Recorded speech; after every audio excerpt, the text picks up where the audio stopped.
How's it going, guys? Vaibhav here and welcome to the review of the Asus A15 TUF gaming laptop. And for Asus, this falls under the category of the tough and rugged segment for gaming laptops, but it also serves as a good gateway for anyone who's looking for 1080p video gaming, because not only do you get the tough and rugged nature of the laptop, but you also get some very good value for money with this thing. If you look at the exterior and overall design of this thing, it's fairly minimal on the inside and out with some brushed finishing on the inside, but that's about it. I think the minimalism though really helps the laptop, not stand out in a public gathering or a public space, because most of the time gaming laptops do get that unwanted attention, but with this finish, I don't think it's gonna get that. So you could pretty much carry this to your office, to your workspace, or you could actually game on it. And speaking of carrying, it's not the most lightweight laptop either at 2.3 kilograms, and it's fairly thick, but gaming laptops typically have that sort of profile, so I'm not really complaining. The thickness though also helps with port selection and cooling of the laptop, and we'll get to the cooling part in just a short while, but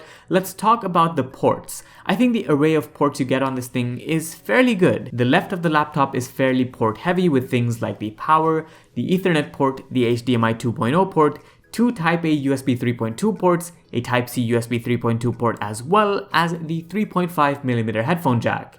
Comparatively, the right only has the Kensington lock and a Type A USB 2.0 port. Personally, using the Type C port over on the left side to expand on my I/O is something I've done when using this laptop, although I feel like with all the ports being on the left side of the laptop, it gets really difficult to manage your cables all on one side, and for that reason I wish the ports were a bit spaced out on both sides, or maybe even at the back, because that obviously helps with cable management, and this might be a bit of a problem if all your peripherals that you're using are on one side, maybe on the right side, but that's a small adjustment that you might have to make if you think about picking this laptop up. Okay, so that's most of the basic stuff out of the way. Let's talk a bit about the hardware on board this laptop. First up, it's that display, and we're looking at a 1080p panel, 15.6 inches IPS LCD with a 144Hz refresh rate. The quality of the panel is great for gaming, and the smooth refresh rate is a big plus point here.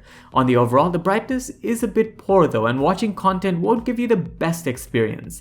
Colors also seem a bit off or just muted, and the display struggles with contrast levels, so if you're in the creative space and perhaps prioritize having good display colors, you might want to look at an external display if you want to pick this thing up for raw power and raw power only. The bezels on the display of the laptop are not that thin either, but they're thin enough to get the job done and also house a web camera. And here's a sample of the 720p web camera from the front bezel.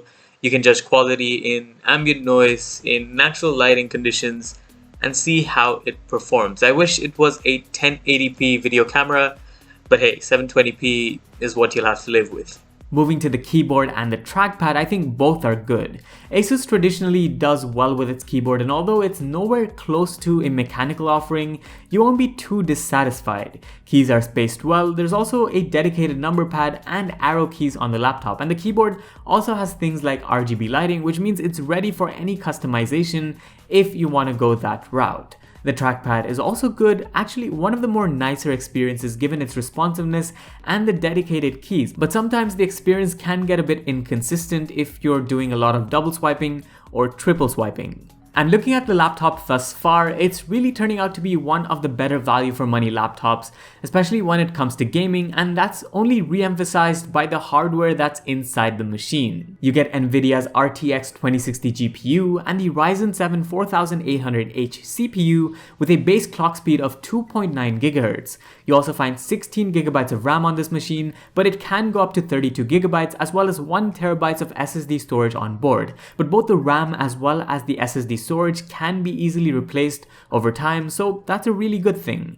The SSD on board is also pretty fast with regular data transfer, and that's not really much to complain about. But I do want to mention that this is also my first time testing a Ryzen CPU, and on Cinebench R20, it managed to score about 30% higher than what I've noticed with an equivalent Intel processor. Daily workflow on a regular basis was about as par as an Intel laptop. There was no jitter when multitasking, and I have a dual monitor setup setup, so that's what I was running off of the laptop, and it seemed to do just fine. I was using the laptop screen as well as an external display, and both of them ran pretty much effortlessly, so no complaints on that front either. And I think that's partly also because of the amount of updates that I saw when using this thing, and on the overall, I do feel like this machine is really good for gaming too. I want to address 1080p gaming here, so that's what this video is going to focus on, and the laptop does a lot of things right.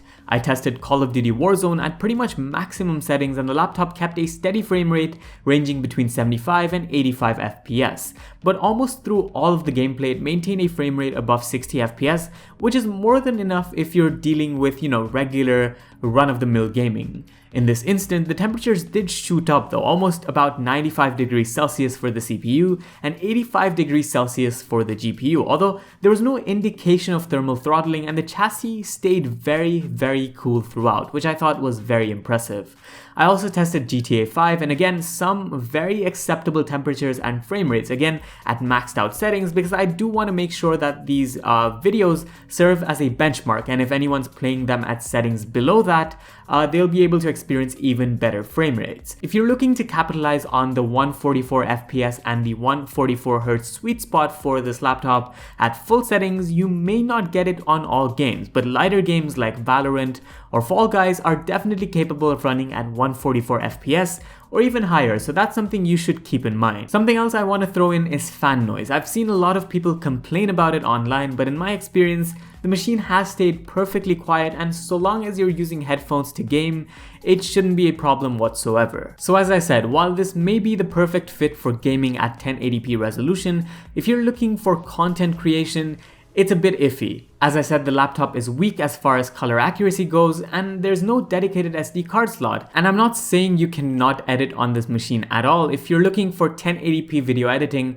with simple edits and you want to run it off of an external monitor, you can do that just fine. But as soon as you get to the 4K as well as the 8K footage, you do see a significant drop off in performance, not so much when you're editing footage, but definitely when it comes to render times. For reference, I use a 5-minute 4K video with some heavy edits, and it took 14 minutes and 5 seconds to export, which typically almost takes about 5 minutes on an equivalent Intel running laptop. So that was a big difference that I noticed. But I'm not really sure if this difference is because of the Ryzen processor on board, or if it's because of the optimization between Adobe's programs and the Ryzen chipset. I feel like it's the latter, because Adobe is known for having issues with compatibility. So again, that is something you should keep in mind, but raw out of the box, it does take longer to export. And that sort of leaves us with battery capacity as well as the overall conclusion for this video. So I want to say I didn't really extensively test out the battery because work from home is a real thing. So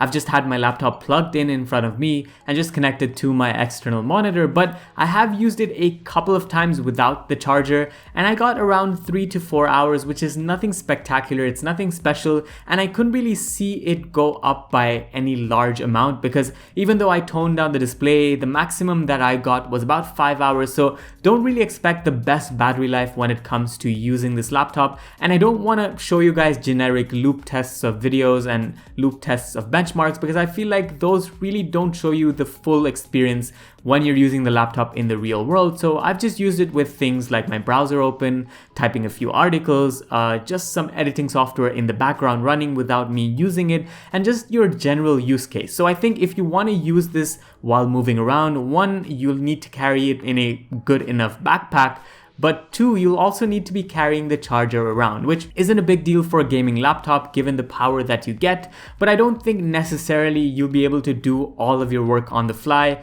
without carrying the charger of the laptop. Okay, and I think that pretty much sums up my experience with the Asus A15 gaming laptop. I feel like this laptop, given its MIL STD810 protection, it serves as a good gateway for anyone who wants a robust laptop, but at the same time, it's also a very good value for money laptop for anyone who wants to get into gaming firsthand. They can pretty much use this thing for 1080p gaming at about 144 Hz, as I mentioned, in certain games, and they can get by just fine for the next 1 or even 2-3 years with this laptop, so long as they don't really want to max out their settings in AAA titles, because if you start doing that, you will start to see frame drops. Unfortunately, I couldn't test out every single game available because the only ones I had to test were the ones you saw in this video, but I'm looking to expand on that testing with future videos to come. So if you like this video, don't forget to leave a like rating and subscribe for more videos like this one coming up very, very shortly.